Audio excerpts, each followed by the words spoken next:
Every single one of us has wounds from the past. We have vulnerabilities. We have experiences that were painful that we've endured. And we don't tend to share all of those painful experiences and vulnerabilities with just anybody.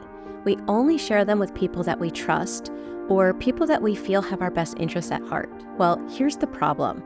If you find yourself in a relationship with a narcissist, whether it's a significant other or you realize it's a family member, they use sensitive information to hurt and harm you in devastating ways. And so for that reason, we're going to do 3 things together. We're going to first look at how narcissists exploit sensitive information to harm you. Second, we're going to look at why they do this. And third, and probably most important, we're going to look at what you can do about it if you find that this is happening in your relationships. So get a snack, get comfortable, and let's dive in. For those that don't know me, my name is Michele. I'm a survivor myself of narcissistic abuse.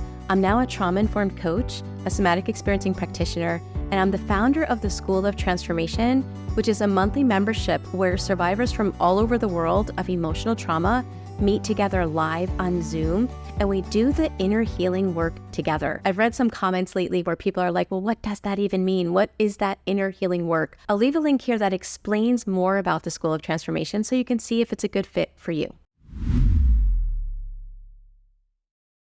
So again, we all have our past pains, our traumas, our heartaches, our vulnerabilities.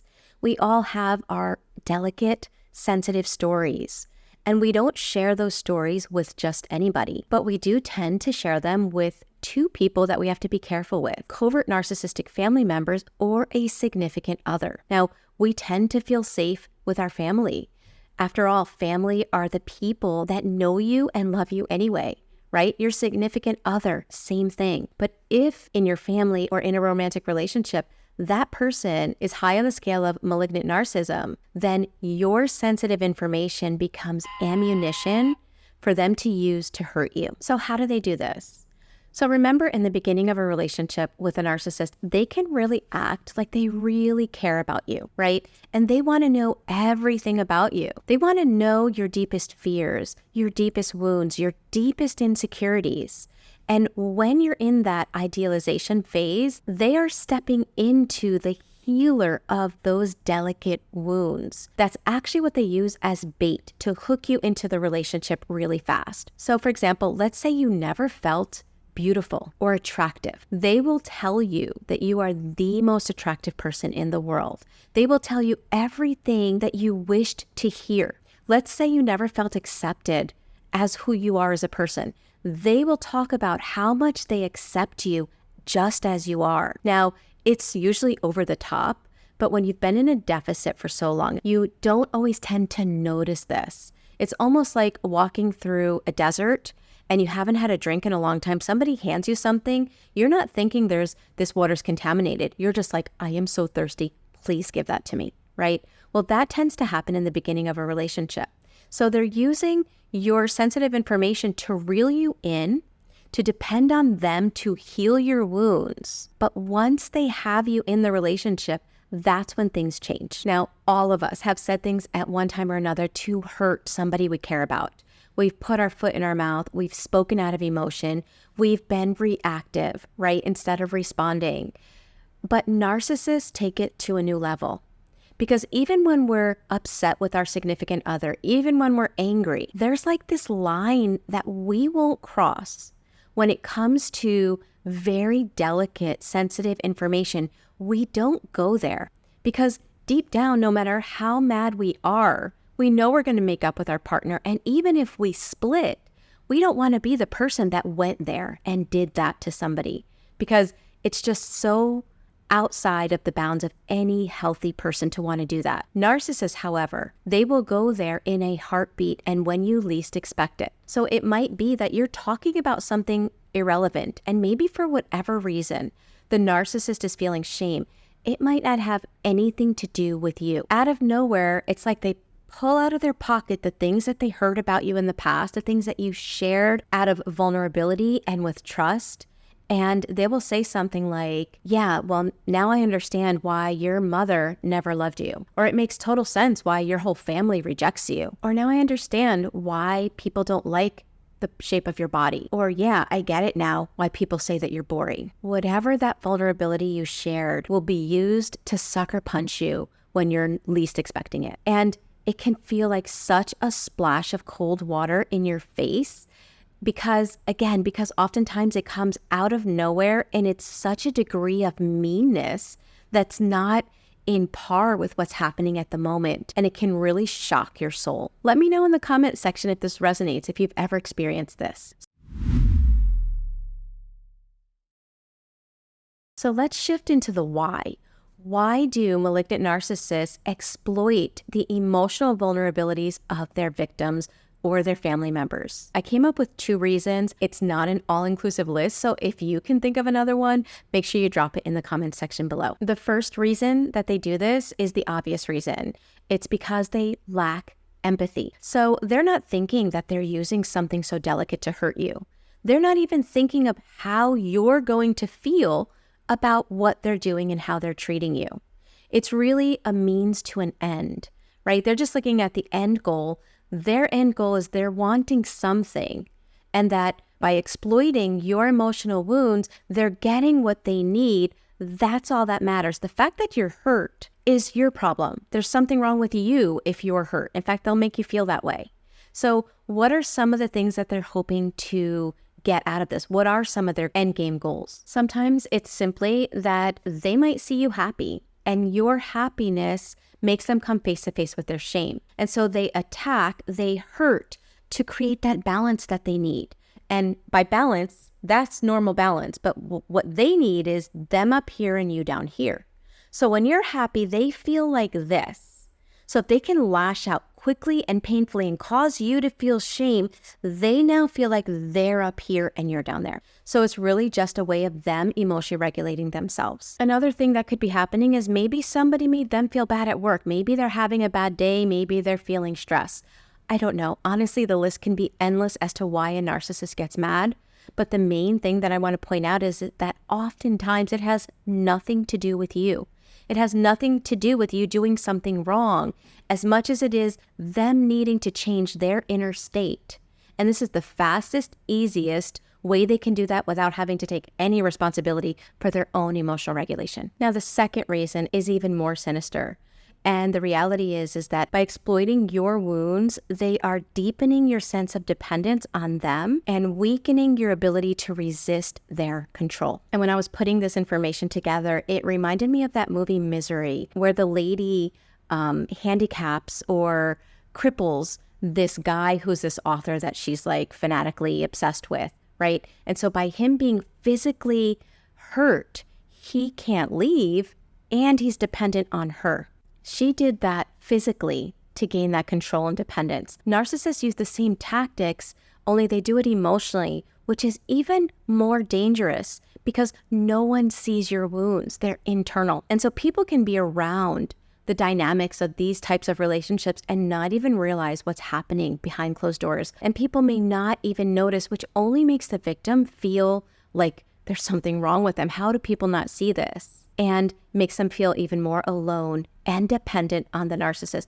And narcissists love to create hurt and rescue missions where they hurt you by provoking that pain from that old wound from your childhood, and then they come in to save you and they love bomb you right when you have one foot out the door.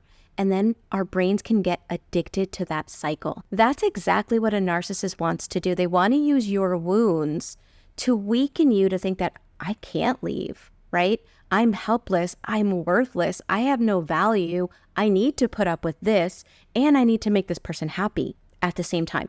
That's what they're hoping to accomplish by exploiting your wounds. So if this is resonating and you're like, yes, yes, yes, this is happening in my life, now what? Let's move into the part on what to do about this.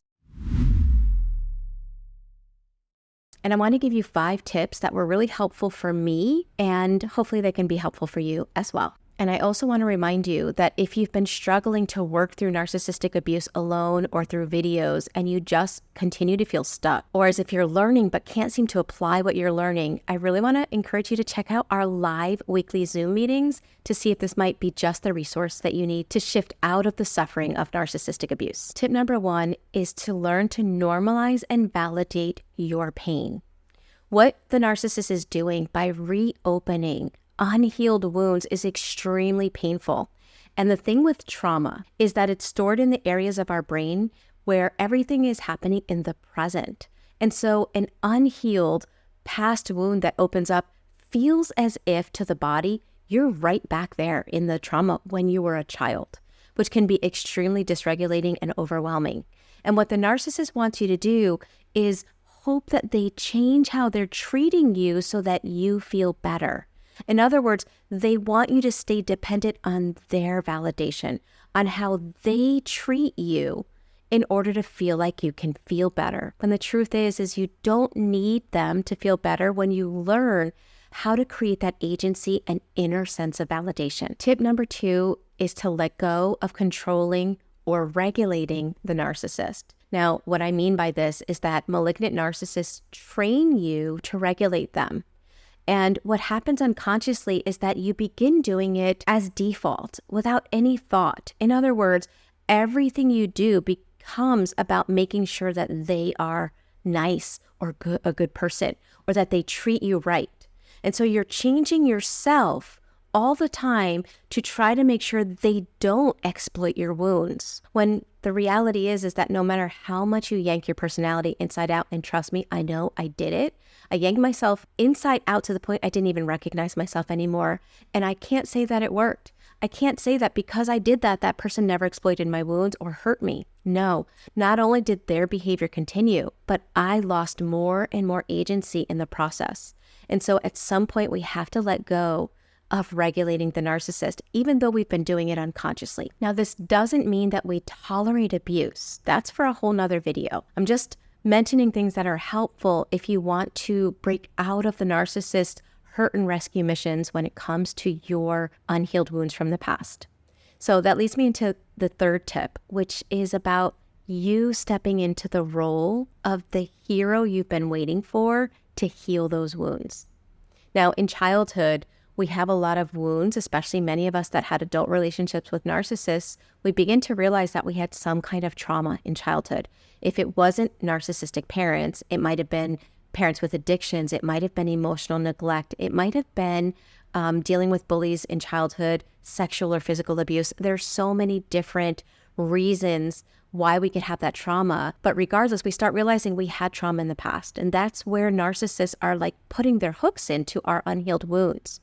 Rather than waiting for somebody else to heal them, we have to become the healer of those unhealed wounds. And that's not easy to do. For a long time, when it comes to healing from narcissistic abuse, we start off focusing on the abuser and what they did to us, because how could we not, right? Just like if I was diagnosed with something physically, the first thing I'm going to do is find out everything I can about that illness.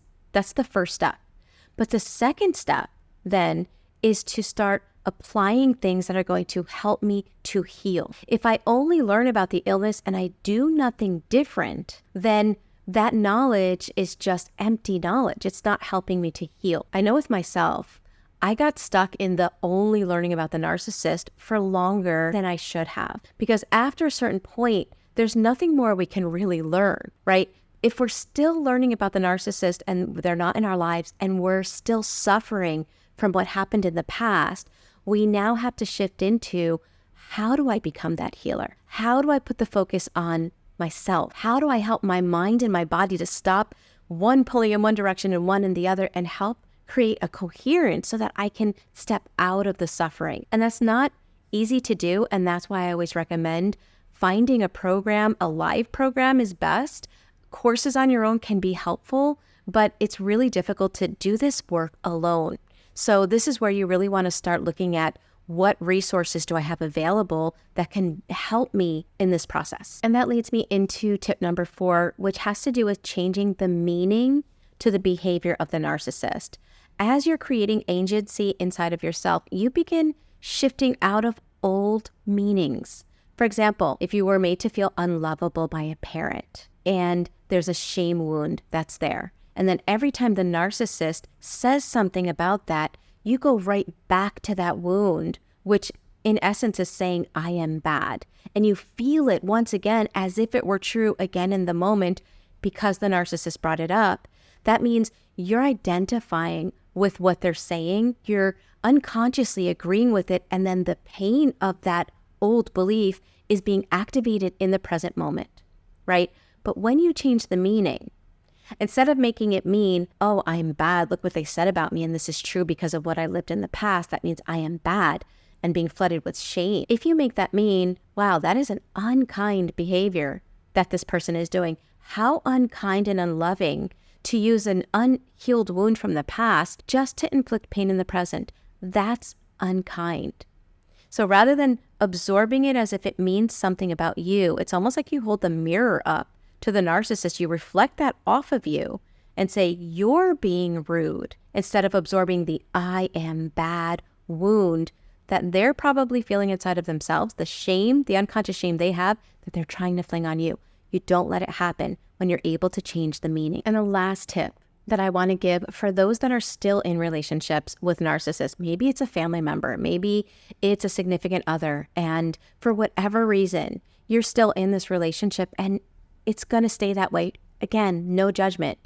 If this is your case and you know this person uses the past to hurt you and you can't go no contact, that's when you want to go what I call no negative emotional contact. What that means is if they're in your life, you're there, but you don't share anything, maybe I shouldn't say negative, but anything vulnerable. And this is even at the times where the narcissist is acting like they really care, or maybe acting like they've changed. If this person has a history of using vulnerable things against you, make sure you use that history to know that this is who they are. Narcissists get a tremendous amount of narcissistic supply by hurting you in this way and then convincing you that they've changed. The power that they feel when they're able to convince you to share again something vulnerable just so they can hurt you again is an incredible amount of power that they feel, which is so sick and so sad. But at some point we have to realize that's who they are. And we have to reserve our vulnerabilities for people that really do have our best interests at heart. And so if you can't go no contact, you go no negative emotional contact. You don't share anything that could be used against you. You don't share any vulnerabilities. You don't give your perspective on anything that could be used against you. So those are 5 tips that were really helpful for me. I'd love to know if you do try any of them. Let me know how it goes in the comment section below. And once again, if you want to join me as well as an international group of survivors that are working through narcissistic abuse and really reshaping their whole lives, make sure you check out my live meetings on Zoom.